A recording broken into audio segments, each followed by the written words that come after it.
오늘 기적의 이유라는 제목으로 함께 하나님 말씀 보겠습니다. 여러분, 저희 삶에는 기적이 필요할 때가 있습니다. 그러시죠? 네. 기적이 필요할 때는 일반적인 일상 가운데서 기적이 필요한 것은 아닙니다. 꼭 어려움이 있을 때, 고난 가운데 있을 때 우리는 기적을 기대하고 바라게 됩니다. 기적이 왜 그토록 간절하게 필요한가 하면은, 우리에게는 어려움이 있을 때 내가 아무리 노력을 해봐도 어떻게 할 수 없는 상황이기 때문에 그런 거예요. 그런 때가 있지 않으세요? 그런 때가 있으셨죠?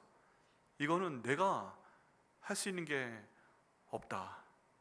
내가 할 수 있는 게 없다. 내가 가지고 있는 재정으로도 감당할 수 있는 일이 아니다. 내가 갖고 있는 어떤 종류의 능력으로도 안 된다. 내가 알고 있는 어떤 사람한테 연락을 하는 것도 이를 감당해 줄 만한 사람이 없다. 내 몸에 병이 들었을 때, 오늘 저희 홍희성 장로님 기도 제목 나눴지만, 여러분 특별히 어떤 종류의 병형 간에 수술을 하시게 되잖아요. 그것도 전신마취를 하시게 되잖아요.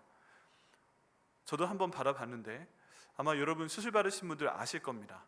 그 전신마취하는 순간에 그냥 눈 감았다 뜨면 수술 끝나 있잖아요. 수술대 위에 올라가 있고, 그 수술하는 순간에 내가 할 수 있는 것은 아무것도 없어요. 네, 아무것도 없어요. 그냥 나는 그냥 누워 있어야 돼요. 내가 무기력하니 무능력하니 이런 생각을 할 일이 없어요. 그냥 눈 감았다 떠야 되는 거예요. 그러면 나는 모든 것을 100%, 1000% 맡길 수밖에 없습니다. 그런 상황이 생겼을 때 우리에게는 기적이 필요합니다. 그렇지 않으세요? 네, 그런 순간이 있을 때 기적이 필요합니다. 나타나야만 됩니다. 그래서 이 고난과 기적은 항상 연결이 됩니다. 연결이 돼요. 우리에게 기적이 필요하지 않을 때도 있습니다. 그게 언젠가, 그냥 우리가 보통 하는 이야기대로 배가 부르고 그 다음에 등이 따시면, 그런 표현 쓰시잖아요. 배가 부르고 등이 따시면 이제 염려가 없는 상황이면 기적이 필요가 없죠. 그대로 살아가면 되는 것이죠. 고난 가운데 있을 때 기도가 나오는 것입니다. 혹시 우리 가운데 배부르고 등 따신 분이 계십니까? 많이 계시면 좋겠어요.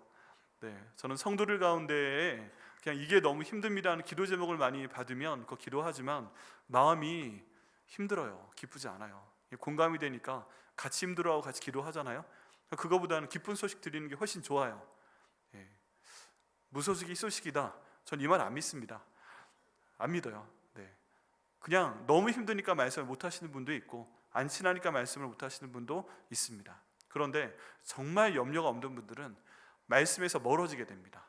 말씀에서 멀어지게 되고, 기도도 좀 안 하게 되고, 또 예배에도 참여를 잘 안 하시게 됩니다. 왜냐하면 그만큼 절박한 일이 없잖아요. 그래서 우리 가운데 있는 평안이 항상 좋은 것만은 아닙니다. 주님께서 평안 주시면 평안한 대로 주님의 은혜가 넘치면서 잘 순종하면 좋은데, 이상하게 정말 여러 가지 면에서 부족함이 없으면 말씀에서도 기도에서도 또 주님을 하는 거에 대해서도 멀어지는 모습을 내 자신에게서도 보게 되고 딴 분들한테도 보게 됩니다. 그러시다 교회를 더 이상 안 나오시는 분들 종종 있어요. 실제 그래요. 근데 어려운 일이 생기면 갑자기 주님을 붙들 수밖에 없는 상황이 생깁니다. 너무 심각한 예를 찾기가 좀 그래서 저 고등학교 때 말씀을 드려보면요, 고등학교 때 저희 반에 어떤 친구가 있었습니다. 근데 이 친구가 저랑 같은 교회 다녔어요. 같은 고등부에 있었어요. 그래서 서로 얼굴은 봐요. 근데 같은 반에 있는데 얘가 또 그때 저희식 표현으로 날라리였어요. 네, 날라리였어요. 그래서 담배를 피고 공부도 잘 안 하고, 머리에 저희 때 날라리의 표상은 뭐였습니까? 네, 무스 바르고 다닌 거였잖아요. 쫙 하고 다니고. 네, 그 학생부 선생님들이 와서 야, 머리에 너무 힘줬다 막 이렇게 머리 흐트러뜨리고, 그런 일이 있었죠. 근데 이 친구가 항상 중간고사, 기말고사 때만 되면 성경책을 가져가요. 엄청 두꺼운 거. 그리고 딱 책상에 올려놓고서 열심히 주여 하나님 아버지 찍어도 맞게 하여 주옵소서 기도합니다. 얼마나 솔직한 기도를 했는지, 내 공부를 했으니까 생각나게 하여 주옵소서 이런 기도 아니고, 공부도 하던 사람이 하는 거지 갑자기 하려고 하면 또 잘 안 됩니다. 그렇지 않나요? 네, 찍어도 맞게 하여 주옵소서, 이걸 들리게 한다니까요. 저는 옆에서 들면서 그때 당시의 마음으로 되게 쪽팔렸습니다. 야, 그래서 꼭 저한테 와서, 전 초등학교 때부터 목사 된다고 하니까 형제야 내가 오늘 이렇게 기도했는데 하나님께서 내가 찍으면 맞게 해주실 것 같냐 안 같냐? 그러면 야 조용히 해. 더 이상 얘기를 하지 않았어요. 그리고 나서 얘가 찍어서 시험을 잘 봤는지는 몰라요. 또 그 얘기는 안 합니다. 근데 꼭 시험날 아침이 되면 가져와서 이렇게 매달려요. 또 교회는 나와요. 끝나면 바로 가요. 또 한 번은 이런 일도 있었어요. 그 담배를 하필이면 가져온 날 학생부 선생님이 짜잔 하고 들어온 겁니다. 그래가지고 얘가 너무 놀라서 이거 걸리면은 정황이거든요. 저희 때는 셌거든요. 근데 옆자리에 제가 있었는데 형제야 기도해줘. 걸리면 안 돼. 근데 정말 감사하게 그러면서도 아버지 정도 했죠. 근데 정말 감사하게 안 걸리고 넘어갔어요. 근데 내가 너무 고마워하면서 야 형제야 나도 그때 열심히 기도했는데 네가 아버지요 해주는 바람에 내가 안 걸리고 넘어갔어. 야 하나님이 살아계신 게 맞아. 그러는 겁니다. 나가서 뭘 하고 다니는지 몰라요. 나가서 뭘 하고 다니는지 모르고 그 다음에 또 계속 담배 피고 그 다음 계속 공부 안 하고 똑같아요. 어떻게 되는지 몰라요. 근데 어려운 상황 가운데 있어도 정말 급박한 일, 이 고난의 실마리가 보이는 일, 이것 때문에 정말 큰일 날 만한 일, 여기에서 시험 잘못 보거나 담배 걸리면 딱 바로 저항당하는데 집에 저기 부모님들은 애가 학교가 잘하고 있는 줄 알잖아요 보통.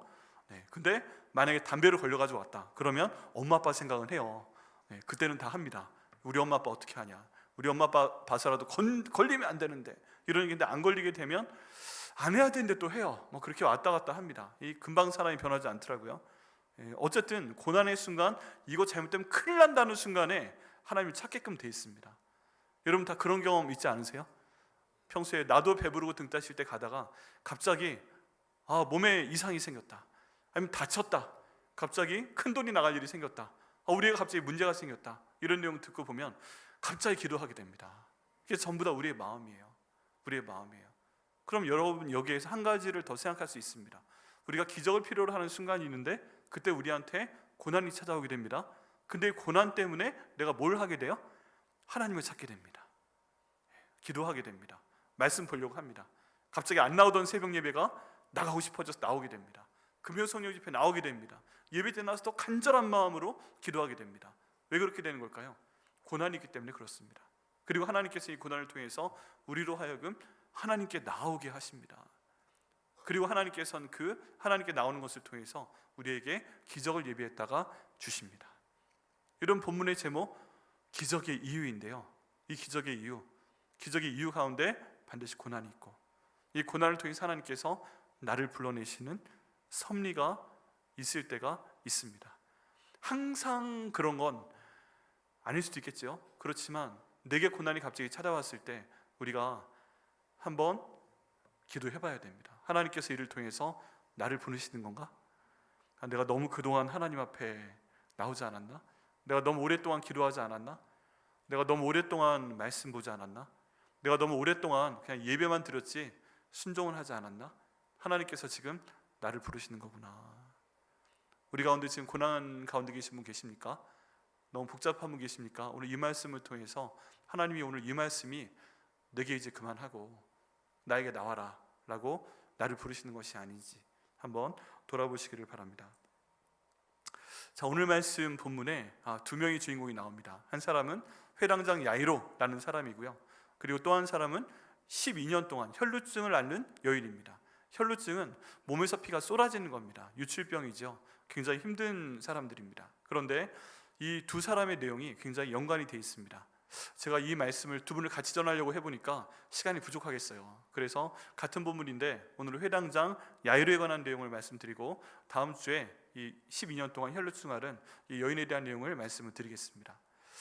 이 본문의 내용을 보면 저희가 상황을 좀 이해를 해야 됩니다.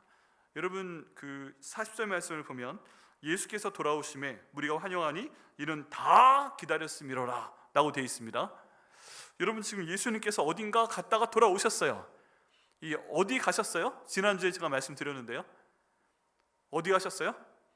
갈릴리 호수 건너편에 있는 거라사인의 땅에 가셨죠. 네, 처음 들으시는 것 같은 표정으로 여러분께서 설교를 기억 못하시는 건 다 설교자의 잘못입니다. 할렐루야. 여러분 전혀 잘못이 없습니다. 네, 지난주에 말씀드렸습니다. 그 갑자기 마가복음 말씀에 보면 저녁 때 예수님께서 가자 말씀하시더니 거라사 지방으로 가신 겁니다. 네, 그리고 예수님과 제자들이 배에 탔고 그 본문에 보면 몇 척의 배가 같이 출발을 했습니다. 그런데 그 밤에 갈릴리호수 그 바다를 건너갈 때 뭐가 왔어요? 광풍. 감사합니다. 이제 좀 기억이 나시는. 네, 미친 바람이 와서 굉장히 고생을 했습니다. 예수님께서 잠잠히 만드셨습니다. 제자들에게 너희 믿음이 어디 있느냐 하고 혼내셨습니다. 그리고 나서 거라사 땅에 도착을 하셨지요. 예, 아침 무렵에 도착을 하신 것 같습니다. 그때 그 귀신 들린 자 레기온이란 이름을 가진 귀신 들린 자가 예수님이 부른 적도 없는데 찾아왔습니다. 근데 레기온이 로마의 군대 단인데 몇 명으로 구성되어 있는 군대 단이라고요? 6천 명이라 말씀드렸죠. 감사합니다. 그래서 예수님께서 6천 대 1로 붙으셨다고 그랬죠. 야, 이거 가지고 한번 영화 만들면 대단할 것 같아요. 6천 대 1로 붙다. 할렐루야. 그래서 예수님께서 이기셨습니다. 제발 나가게 그 지역 밖으로는 쫓아내지 말라고 부탁을 해서 2,000마리 가까운 돼지떼로 들어가는 걸 허락하셔서 돼지떼로 들어가서 돼지떼가 막 낭떠러지에서 갈릴리 바다로 뛰어들어서 몰살을 당했습니다. 이 소문이 그 마을 사람들한테 쫙 퍼졌어요. 그래서 그 사람이 정신이 돌아왔다고? 돼지 2,000마리가 자살을 했다고? 다이빙을 했다고? 어떻게 된 거야? 하고서 그 마을 일대의 사람들이 다 몰려왔죠. 그리고 예수님을 만나게 됩니다. 그리고 이것이 전부 다 사실이구나 하는 것을 확인을 하게 됩니다. 근데 그 다음에 반응이 놀랍습니다. 그러면 이 사람들도 알아요. 갈릴리 바다가 다 그 유대 지역이었고 이 사람들 다 어렸을 때부터 구약성경 토라 배웠고 했기 때문에 우리가 지금 이 돼지 치는 거 하면 안 되고 그런 거 다 알고 있습니다. 그런데 그대로 살아왔던 거예요. 그게 돈이 되는 거예요. 이게 생활수단이 되는 거예요. 근데 가만히 보니까 예수님께서 그 중에 일부를 2,000마리나 싹 다 없애버리셨어요. 그리고 귀신 든 사람 냈어요. 근데 이 마을 사람들이, 이 지역 사람들이 이 상황을 다 이해를 합니다. 그럼 예수님 만났으면, 지금 이런 기적을 베푸시는 분이 왔으면 예수님께 다 같이 엎드려서 예수님 제 영혼도 구원하여 주옵소서, 저도 돼지 치는데 이거 안 치겠습니다, 그래야 되잖아요. 근데 이분들 마음에 그 마음이 아니었던 거예요. 아이씨, 이겁니다. 아이씨, 힘드네. 그리고 결정한 게 뭐예요? 예수님, 저희는 사는 대로 살게요. 떠나시오.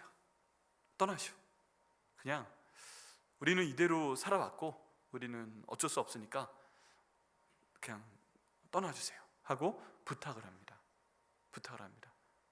그래서 예수님께서 거기에서 더 뭔가를 안 하세요.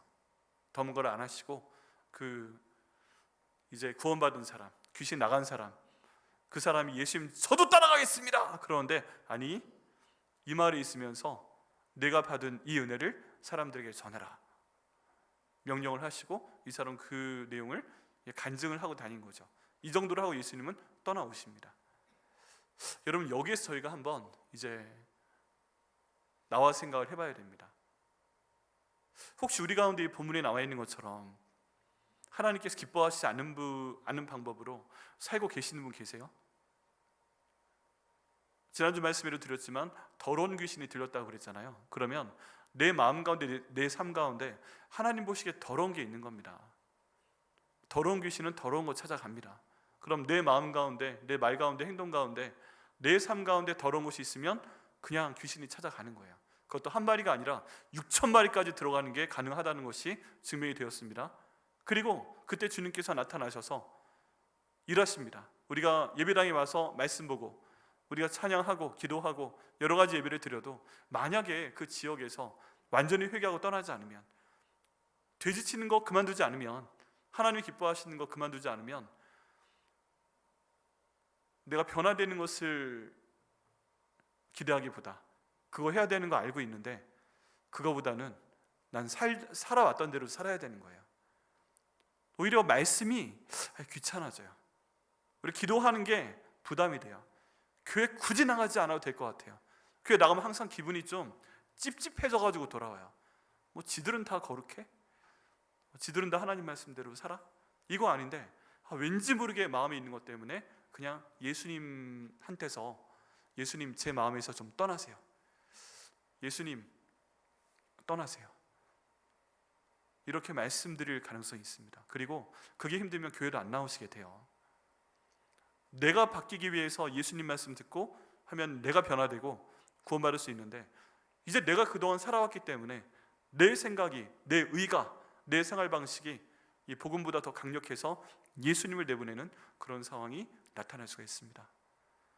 정말 그런 분이 없기를 바라지만, 혹시 우리 가운데 그런 유혹을 받고 계신 분이 있으면 그 삶을 바꾸시고 예수님 앞에 엎드려 무릎을 꿇으시고 구원받으시는 저 여러분 되시기를 예수님의 이름으로 축원합니다. 이런 상황이 벌어진 거예요. 그 일 하시고 나서 예수님께서 바로 돌아오셨어요. 떠나라고 하니까 우리 예수님이 나 여기 있을 거야, 이 마을 다 내가 구원할 거야 이럴 것 같은데, 사람들이 받아들이지 않으니까 오케이 하고 그냥 떠나십니다. 그리고 바로 원래 떠났던 장소로 돌아오시게 됩니다. 그런데 보니까요, 지금 예수님께서 돌아오심에 이런 상황에 돌아오셨습니다. 무리가 환영을 했다고 되어 있습니다. 무리, 지금 한두 사람이 나와 있는 게 아니라 무리가 다 나와서 환영을 했는데, 그 이유가 뭐냐? 이는 다 기다렸다.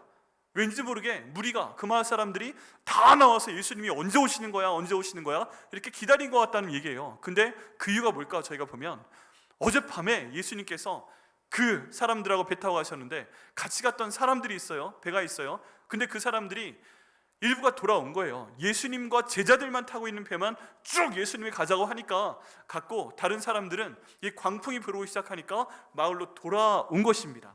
그리고서 밤새 광풍이 불잖아요. 우리 예수님 저희 가셨는데, 야 예수님 어떡해? 야 예수님 어디를 가신 거야? 몰라, 그냥 가자고 하셨어. 예수님이 지난주에 행선지 말씀 안 하셨잖아요. 거라사 땅이야 말씀하셨으면 사람들이 알고라도 있을 텐데, 이 사람들이 그냥 갔다 이거예요. 우리는 힘들어서 미친 바람이 불고 파도가 미쳤으니까 돌아왔는데 예수님은 가셨어. 야 어떻게, 야 예수님만 보내면 어떻게, 따라가야지. 그러다 죽을까 봐 돌아왔어. 죽을 수는 없잖아 따라가다가. 이 소문이 퍼져서 사람들이 예수님 기다리는데, 이제 그 동시에 또 다른 일도 하나 벌어지고 있었던 것입니다.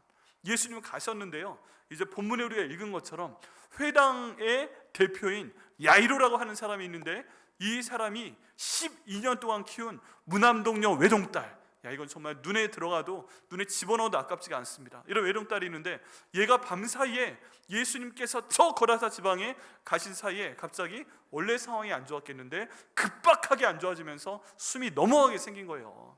이것 때문에 이 회당장 야이로가 난리가 났던 것입니다. 야 내 지금 딸이 죽게 생겼는데 그동안 내가 어떤 방법을 통해서건 하여간 의원들을 불러서건 이 시간에도 의원 불러서 지금 좀 이 좀 낫게 해줘 이렇게 하고 있는데, 내가 지금 죽어가게 생겼고, 그리고 의사가 더 이상 어떻게 할 수 없는 상황 가운데 있는 겁니다.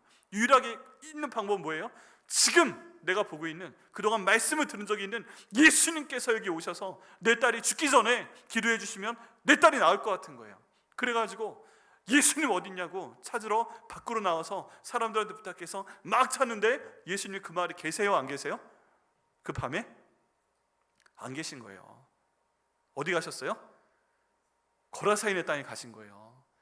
그래서 그 딸이 어느 시점부터 지금 죽음의 그림자가 드려졌는지 모르겠지만, 어쨌든 예수님이 그 시간에 바다 가운데 계셨는지 아니면 거라사 땅에 계셨는지 하여간 그런 상황인 것입니다. 그리고 저는 믿습니다.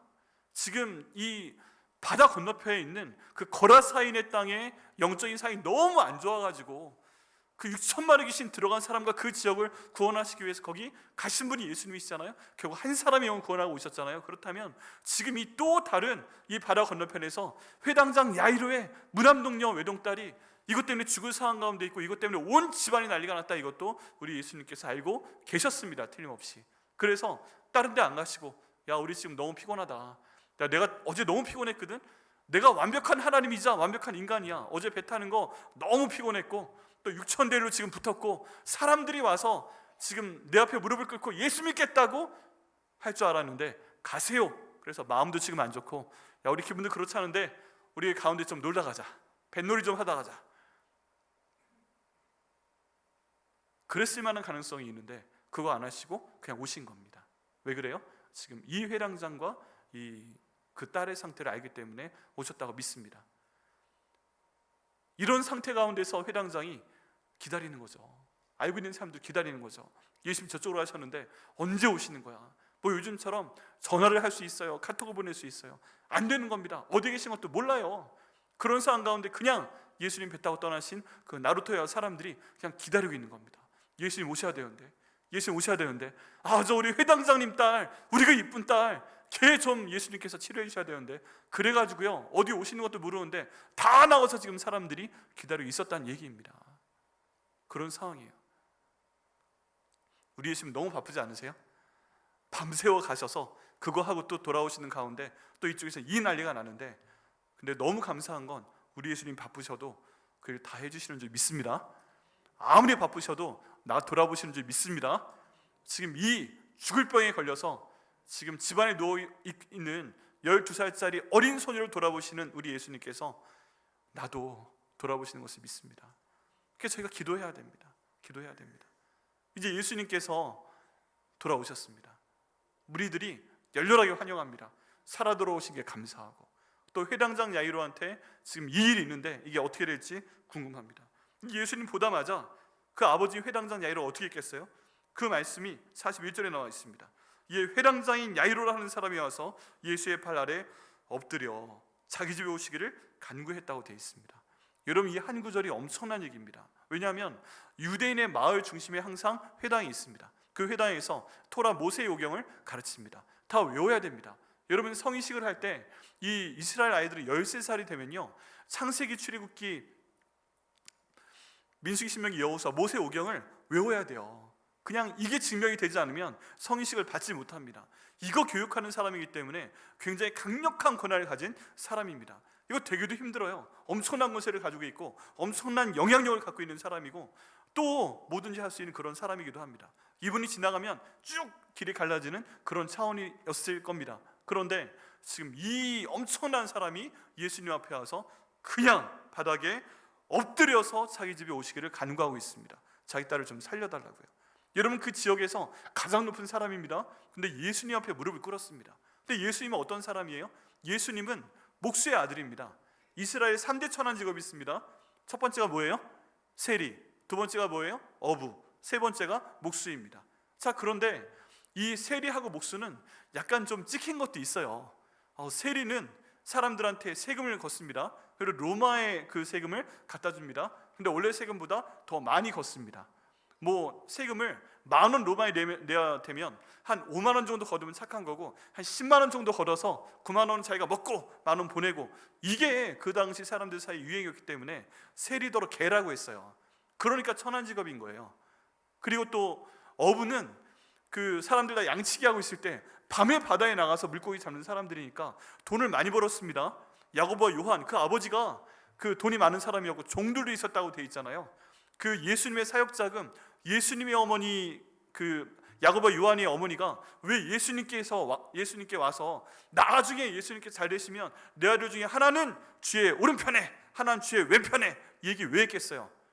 그만큼 재정력이 되니까 예수님의 사역자금을 댄 사람 중에 한 명이 야고보와 요한의 어머니였다는 것입니다. 이제 그런 얘기 하는 거예요. 근데 왜 천한 직업으로 무시를 받아요? 사람들이 거칠어요.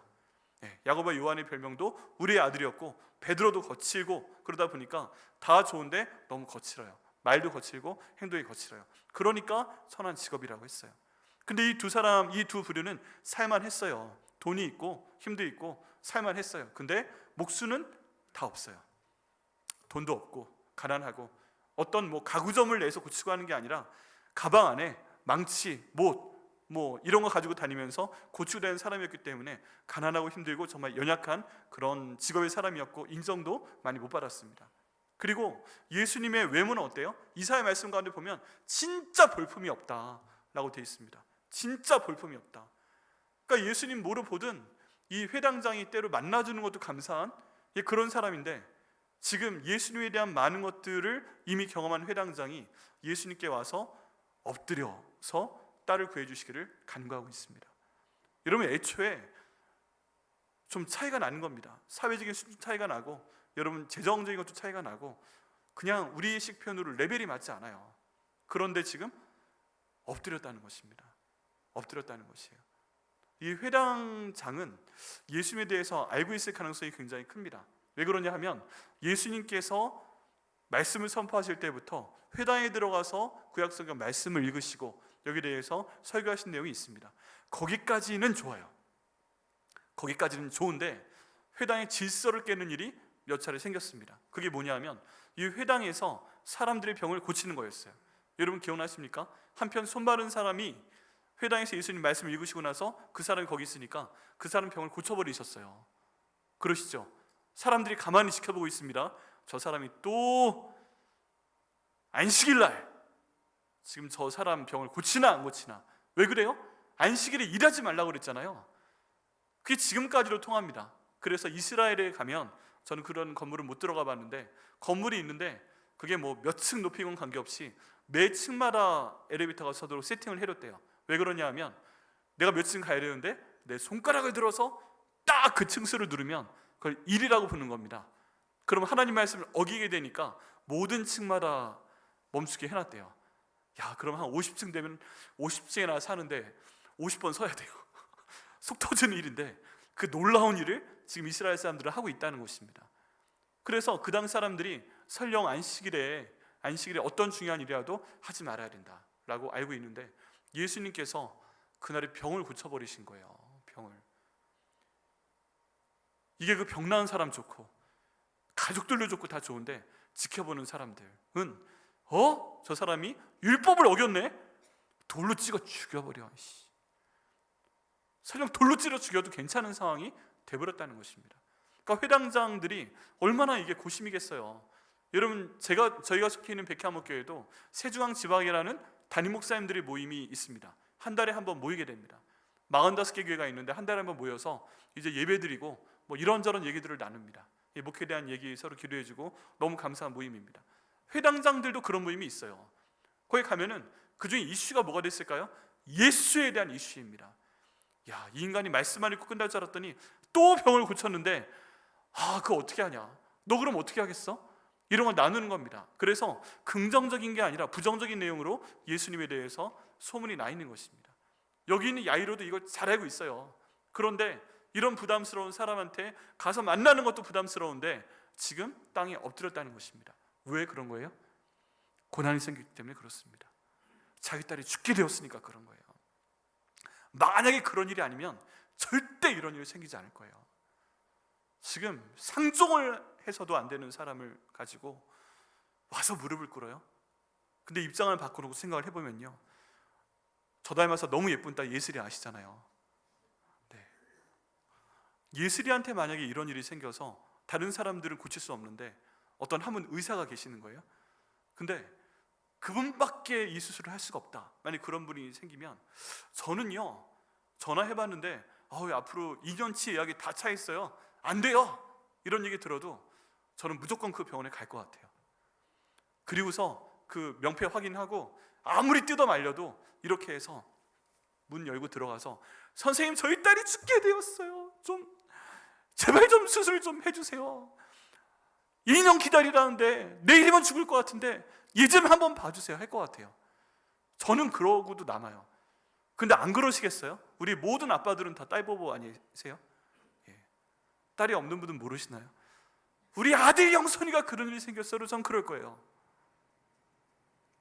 시간이 없다고 하면 선생님 그냥 한 끼 안 드시고 제가 2배로 사드릴게요. 그냥 식사 한 끼 좀 굶으시고 그럼 좀 해주세요. 제가 2배는 그냥 어떻게 해서든지 그거 저 갚아드릴게요. 이렇게 사정에 사정을 할 것 같아요. 그게 우리 부모님들의 마음 아니겠어요? 당연하죠. 그러니까 지금 무릎을 꿇은 겁니다. 무릎을 꿇은 겁니다. 본문의 내용은 딸을 구한 것처럼 되어 있지만, 이런 본문에서 막상 자기의 딸을 구하기 위해서 하나님 앞에 나와서 무릎을 꿇은 사람은 바로 이 회당장 야이로 아버지였습니다. 그리고 이 고난 때문에 기적이 일어나게 됩니다. 여러분, 저희가 여기에서 한번 우리 자신한테 적용을 해봐야 됩니다. 내게 고난이 일어나요. 내 아이한테 어려움이 생겨요. 나한테 재정적인 문제가 생겨요. 이게 정말 기적이 필요한 일이에요. 그러면 지금 이 고난의 목적이 어쩜 하나님이 배부르고 등 따셔서 그동안 하나님께 나오지 않고 있는 나를 부르시기 위해서 이 일을 주시는 걸 수 있어요. 이 정도의 고난이 아니면 절대 변하지 않으니까, 이 정도의 고난이 아니면 절대 그럴 일이 없으니까 회당장, 이거 굉장히 경쟁력 높은 자리입니다. 요즘으로 하면 진짜 큰 대기업 임원이 돼야 되는 자리입니다. 근데 그걸 뚫고 올라간 사람이란 말이에요. 실력이 있어요. 성경 딸딸 외울 겁니다. 가정 탁월할 겁니다. 이 사람이 다 알고 있습니다. 메시아가 온다는 거 알고 있고요, 이사야서에 나온 그 메시아 올 거 알고 있고, 그 사람이 예수다, 이거 절대 믿을 수 없습니다. 그런데 이런 고난의 상황 가운데 가보니까 이 사람이 메시아이건 아니건 간에 어쨌든 그 가운데 가서 무릎을 꿇는 겁니다. 여러분, 놀라운 게 뭔지 아세요? 그 당시에 모든 이스라엘 사람들, 그 사람들은 예수님이 메시아일 수 있다는 걸 알고 있었어요. 왜 그러냐면 구약 성경 읽어야 되잖아요. 소경이 눈을 뜨는 거, 안진뱅이가 일어나는 거, 이거 다 메시아만 할 수 있는 놀라운 기적이다, 이걸 알고 있었습니다. 그런데 이 사람이 내가 보기에 마음에 들지 않으니까 못 믿겠는 거예요. 안 믿겠는 거예요. 어떻게 저 인간이 내가 기다린 메시아일 수 있어? 어떻게 저 볼품없는 인간이, 어떻게 몫스러운 사람이 나의 왕이 될 수 있어? 나는 인정하지 못해. 나보다 한참 못해 보이는구만. 예수? 내 발가락 밑에 있는 때만도 못해 보이는구만. 내 마음에 안 드니까 인정을 하지 않는 거예요. 기적이 나타나도 인정을 하지 않는 겁니다. 그러니까 이 사람을 변화시키기 위해서 하나님께서 이런 고난을 주셔서 예수님 앞에 무릎을 꿇게 되는 것이라면, 여러분, 저희도 그런 상황이 가능합니다. 남이 나를 어떻게 생각을 하든 나는 자존심 있는 사람이니까, 난 능력 있는 사람이니까, 나는 나를 믿는 사람이니까 주님 앞에 나오지 않을 때 나를 너무 사랑하시는 하나님께서 나와 내 가족과 내가 하는 일 가운데 주시는 이 고난을 통해서 나를 부르실 수 있다는 것입니다. 오늘 혹시 성령님께서 그렇게 말씀하시는 분 계시면 여러분, 예수님 앞에 나와서 엎드리시고 예수님 만나시기를 예수님의 이름으로 축원합니다. 세상에 모든 고난들이 있어도 결국 그 고난에 대한 이유가, 기적이 나타나야 되는 이유가 나를 향한 하나님의 사람이라면, 나를 향한 예수님의 사람이라면 우리가 예수님께 나왔을 때 이 일이 끝납니다. 만약에 나오지 않으면 내가 중요한 걸 잃어버리고 나도 그대로 끝나는 것입니다. 예수님께 나오시는 저 여러분 되시기를 예수님의 이름으로 축원합니다. 그 다음 두 번째 저희가 기억해야 될 내용이 있습니다. 이렇게 해서 기적을 베푸실 때 나의 계획, 나의 스케줄이 아니라 하나님의 계획, 하나님의 모든 일정대로 모든 것을 진행하심을 저희가 인정하고 믿고 따라가야만 됩니다. 이제 이 예수님께서 마음 정하시고 그래 가자 하고 갑니다. 그러니까 본문 말씀 보니까 42절에 예수께서 가르치실 때 무리들이 막 몰려들고 있어요. 야, 예수님이시다 하고 밀려듭니다. 그 가운데 다음 주 말씀을 전한 12일 동안이나 이 유치병 때문에 고생을 했던 여인이 와서 예수님 옷자락이라도 만들면 내가 나을 거야 하고 그 옷자락을 만져서 나음을 얻게 됩니다. 이걸 아시고 예수님께서 가다가 갑자기 멈추시는 거예요. 그리고 나서 주변을 둘러보시면서 누가 내 옷자락 만졌어? 이러시는 겁니다. 여러분, 이 상황이 지금 예수님 그러고 계시죠? 사람들은 몰려들고 있죠? 이 여인은 지금 내가 병이 났어 이러고 있죠? 그간에 또 한 사람을 봐야 됩니다. 그 또 한 사람 누구예요? 여기는 회당장 야이로. 회당장 야이로는요, 지금 마음이 급해요. 죽겠어요. 예수님 빨리 가셔서 내 딸 죽기 전에 가서 고쳐주셔야 되는데, 기도해 주셔야 되는데, 지금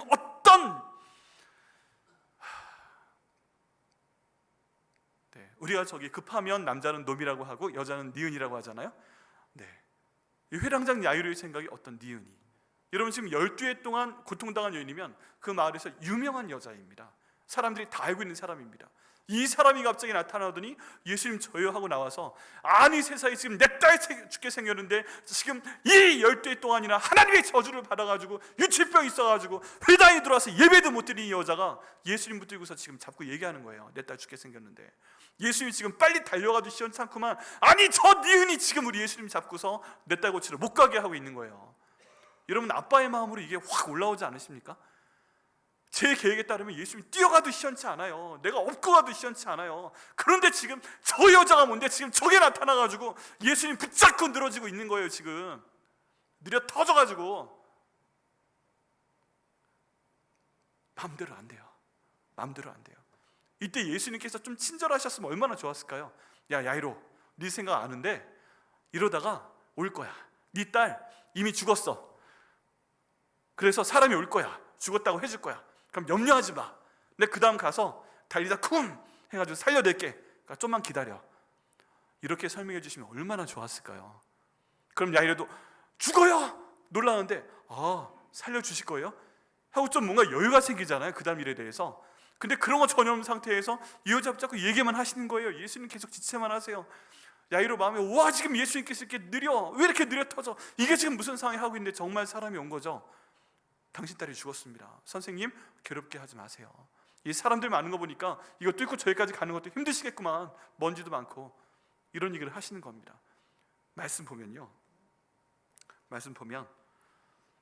아직 말씀하실 때라고 돼 있어요. 49절에 아직 이 여인과 말씀하실 때에 애가 죽었다고 연락이 온 거예요. 여러분 가끔 보면 우리 예수님께서 내가 기도했는데 지체하실 때가 있어요. 내가 원한 그 타이밍에 기도 제목 안 들어주실 때가 있어요. 그냥 내가 정말 피해가고 싶었던 가장 어려운 일이 빠방 하고 벌어지게 그냥 방치하시는 것 같아요. 심지어 달려갈 수 있었는데 지금 성의가 없다니까요. 내 딸이 죽어간다는데 지금 막 예수님 막 뛰어가시다가 죽었습니다. 그러면 내 마음이 조금 그래도 좀 괜찮을 것 같아. 예수님 뛰어가다가 죽었다고 하니까. 근데 지금 여기에서 이 여자 붙잡고 지금 당장 보니까 당장 죽지도 않게 생겼구만. 이 여자하고 노닥거리다가 내 딸 죽었다는 거예요. 근데 이게 어떻게 해요? 이게 예수님의 지금 시간 계획인데, 예수님이 행하시는 방식인데, 여러분 저희가 가끔 하나님의 기적을 바라는 그때에도요, 하나님의 계획과 하나님의 시간과 우리의 계획과 우리의 시간이 이렇게 충돌할 때가 있습니다. 근데 이때는 방법이 없어요. 그냥 하나님의 계획대로 따라가야 돼요. 하나님의 일정대로 따라가야 돼요. 그러다가 내가 정말 피하고 싶었던 그 일이 닥쳐도 그걸 순종할 수밖에 없어요. 내가 아무리 뛰고 발광을 해도 안 되는 건 안 되는 거예요. 그럴 때는 우리가 하나님께 모든 것을 맡겨야 됩니다. 맡겨야 됩니다. 내 시간대가 아니라 하나님의 시간대를 의지해야 됩니다. 그럴 때 하나님께서 결국 그 일을 이루실 것을 믿습니다. 혹시 우리 가운데 어려운 일이 있어서 마음이 너무 급하신데 빨리 좀 됐으면 좋겠는데, 여러 가지 기도 제목이 가능하잖아요. 우리가 빨리 결혼했으면 좋겠는데, 우리가 빨리 직장을 구했으면 좋겠는데, 우리의 병이 빨리 낫으면 좋겠는데, 이거에 대한 모든 재정 문제가 빨리 해결됐으면 좋겠는데 너무 시간보다 질질 끌려지고 일이 해결이 안 되셔서 고통 가운데 계신 분 계십니까? 근데 만약에 내가 예수님께 제대로 엎드려 있고 말씀 보고 있고 기도하고 있고 주님께 드리라고 하신 11조 헌물 다 드리고 제대로 그러고 있는데 그렇게 느려지는 것이라면 이게 내 마음대로 되는 것이 아니구나. 하나님, 내가 내 자신의 왕 되고 내 자신의 모든 것을 컨트롤할 수 있다는, 움직일 수 있다는 믿음 버리고 주님께 모든 걸 맡겨 기다리겠습니다. 이렇게 하고 있으면 주님께서 그 일을 하나님의 때에 하나님의 방법으로 이루실 것을 믿습니다. 너무 힘든 일인데요, 결국 그렇게 될 수밖에 없습니다. 우리의 마음가짐인 거예요. 믿고 가야만 되는 것입니다.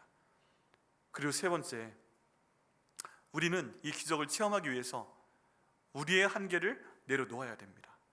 여러분 지금 여기 있는 회당장 야이로가 갖고 있는 한계는 뭐예요? 내 딸이 죽기 전에 예수님께서 도착하셔야만, 기도해 주셔야만 내 딸이 산다, 죽으면 늦는다, 이거예요. 그게 한계예요. 그러니까 서두르는 거예요. 근데 예수님은 어떻게 하세요? 내 딸이 죽었다 하시고 그 다음에 네 딸이 죽은 것이 아니라 잔다, 내가 살려내겠다 하시면서 계속 가십니다. 이제 방법이 없으니까 어쨌든 집에 가야 될 거 아니에요.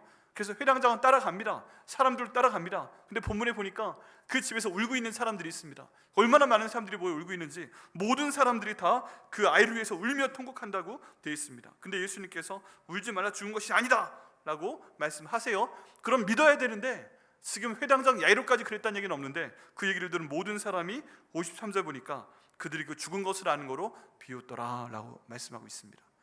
여러분 지금 예수님은 살려낼 수 있는데 사람들이 자기의 한계에 걸려서 죽은 사람을 어떻게 살려내, 이것 때문에 그 정말 예수님 살려낼 수 있는 분의 모든 말과 행동을 믿지 않고 오히려 예수님을 비웃었다라고 되어 있습니다. 여러분 저희가 하나님의 움직이심 가운데 있을 때, 하나님의 흐름 가운데 있을 때 우리의 그 믿음을 보고 우리의 견뎌내는 것을 보는 사람들은 우리한테 너 왜 이렇게 연약하냐, 너 이렇게 줏대가 없냐, 너 이렇게 능력이 안 돼? 그렇게 하면서 야 얼마나 능력이 없으면 하나님께 나가서 기도하냐, 야 밥 먹고 일을 해, 뭐 금식하며 기도하냐, 뭐 저기 뭐 일 있다고 철야하며 기도하냐, 그런 얘기 할 수 있어요. 그러면서 우리를 비웃을 수 있습니다. 근데 그 사람들은 하나님 모르는 사람들이고 예수님께서 하시면 하시는 것이지, 하시면 하시는 줄 믿습니다.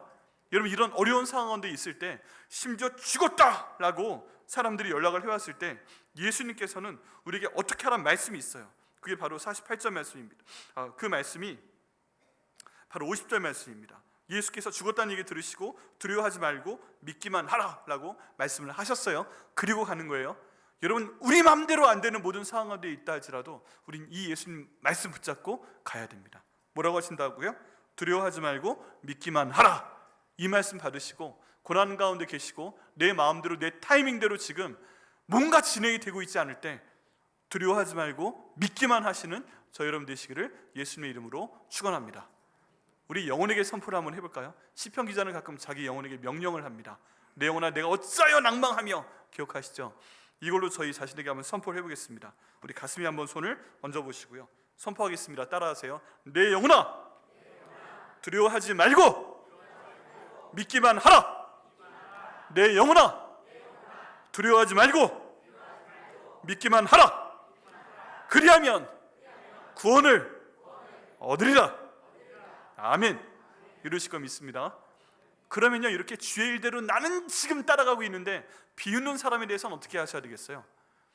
그거 되게 열받습니다. 나는 주의 일 가운데 가고 있는데 비웃는 사람들이 있으면 열받아요. 근데 이게 개인적인 것이 아니라 지금 악한 영이 그러는 것이 있잖아요. 지금 예수님이 살리러 오셨고 살리실 건데 거기는 모든 사람들이 듣고 비웃는단 말이에요. 그럼 여기에 대해서 우리는 또 기도해야 됩니다. 선포해야 됩니다. 일단 대적하며 기도해야 됩니다. 내 앞에 있는 사람이 나를 비우는 게 아니라 이 사람은 괜찮은데 악한 영이 잠깐 들어가서 나를 비웃나 보다, 열받게 하나 보다, 기도 못하게 하나 보다. 그럼 대적해야죠. 자, 오른손 드시겠어요? 선포합니다. 내가 나사렛 예수 이름으로 명령한다.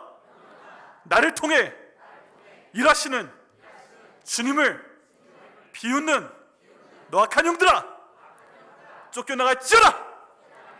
떠나갈지어다. 아멘. 그러면 비웃어도 우리도 견딜 수 있고 그 악한 영이 떠나가서 우리를 비우는 그 사람이 우리 위해서 기도해 주는 사람으로 될 줄 믿습니다. 선포하시는 겁니다. 뭔가 반응이 있어야 됩니다. 근데 그 사람 눈 보면서 악한 영아 그러시면 안 돼요. 마음으로 하시는 겁니다. 네. 자, 그렇게 되었을 때 우리 예수님께서 그 소녀에게 가십니다. 여기에 보니까 아까는 회당장 야이로 그 아버지만 있었는데 엄마까지 있어요. 이름도 나오지 않아요. 근데 예수님께서 그 소녀를 붙들고 소녀야 일어나라 달리다 쿰 하고 아람어로 말씀하시니까 성경은 놀라운 일을 얘기합니다. 이렇게 말씀하시니까 55절에 그 영이 돌아와 아이가 일어나거늘 이라고 얘기하고 있습니다. 여러분, 여기에서 우리의 한계가 깨어지게 됩니다. 죽기 전에만 예수님 기도해야 날 수 있다. 아니요, 우리 예수님의 능력은 이미 죽어서 떠나간 영도 돌아오게 하시는 그런 능력의 주님이심을 믿습니다. 내가 생각하는 마지막이 아니라 우리 주님의 마지막은 우리가 알 수 없어요. 그러면 그 주님 믿고 나의 한계를 다 없애버리고 주님 믿습니다 하고 나갈 때 떠났던 영도 돌아오는 그 기적을 주실 걸 믿습니다. 남들 보기엔 다 내가 망한 것이지만, 남들 보기엔 내가 다 죽은 것이지만 우리 주님 믿고 믿음으로 나가고 나를 비우는 사람들 예수 이름으로 물리치고 그리고 내가 믿음으로 두려워하지 않고 할 때 우리 하나님께서 고난 가운데 이 기적을 일으키실 것을 믿습니다. 여러분, 그러면요 아무도 가지 않은 길을 가보는 겁니다. 남들 가는 길 많이 갔지만 하나님 내게 있는 고난 나밖에 모르는 것이라면 아무도 가지 않은 그 고난의 길, 기적의 길이 될 수 있도록 인도하시고 그를 통해 나와 내 가족을 구원하여 주옵소서 라고 기도하실 때 우리 주님께서 응답하실 걸 믿습니다. 여러분, 다시 돌아와서요, 이 12살 먹은 이 딸이 왜 갑자기 이런 병에 걸리고 죽게 되었을까요? 야이로를 구원하기 위해서, 그 어머니 구원하기 위해서, 그 마을 사람들을 구원하기 위해서 그러신 것을 믿습니다. 이 소녀가 그 다음에 뭐 어떻다는 반응이 없어요. 여러분, 그러면 개인적으로 한번 생각을 해보시길 바랍니다. 이렇게 생각이 손해볼 거 아무것도 없습니다. 내 가정 가운데 기적이 필요한 일이 생겼다. 그거 하나님이 지금 나 부르시는 거다. 나 지금 다시 기도하라고 하시는 거다. 나 다시 말씀 보라고 하시는 거다. 하나님이 내가 하나님 앞에 나와 기도하기를 원하신다.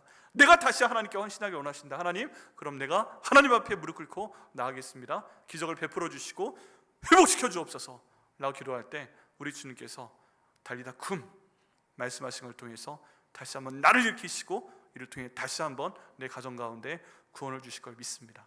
여러분, 예수님 안에서 늦은 건 없습니다. 예수님 안에서 죽음도 필요가 없습니다. 우리 예수님께서 그 일을 반드시 우리가 주님 앞에 믿음으로 나올 때 이루실 것을 믿습니다. 여러분, 저희가 하나님 아버지의 마음에 대한 찬양을 마지막으로 드릴 텐데요, 우리 하나님 아버지의 우리에 대한 마음은 사랑입니다. 사랑. 예레미야가 3장 33절을 보면 내 백성이 이렇게 큰 고통 가운데 있는 것이 내 본심이 아니라라고 말씀을 하고 계십니다. 여러분, 고난 가운데 계십니까? 여러분이 고통당하는 게 하나님의 본심이 아니십니다. 돌아오라고 하시는 거예요. 우리 하나님의 마음은 다른 사람 보는 것도 물론 가능하지만 지금 나를 보고 계십니다. 주님 앞에 나와서 그 마음을 받으시고 또 주님의 마음 알고 뜻대로 살고 구원받으시는 저 여러분 되시기를 예수님의 이름으로 축원합니다.